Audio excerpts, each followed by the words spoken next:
Баршаңызға сәлем достар, жазғы уақытты барынша үнемдеуге тырысамыз, сол себепте өзім жасайтын оңай әрі тез жасалынатын салаттың рецептісімен бөліскім келіп отыр.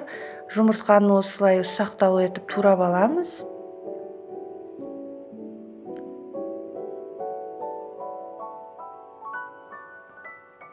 Сырдың қатты түрін аламыз, оны да осылай төртбұрышты етіп турап аламыз.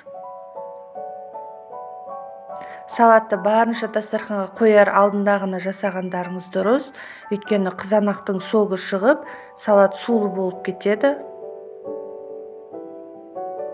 Консервіленген жүгері, аздап тұз, қаймақ немесе майонез қосып араластырасыздар. Укроп, петрушка, зелендерді салатқа қосып турап жіберсеңіздер де болады, немесе мен секілді осылай бетіне ғана сеуіп дастарханға ұсынсаңыздар болады.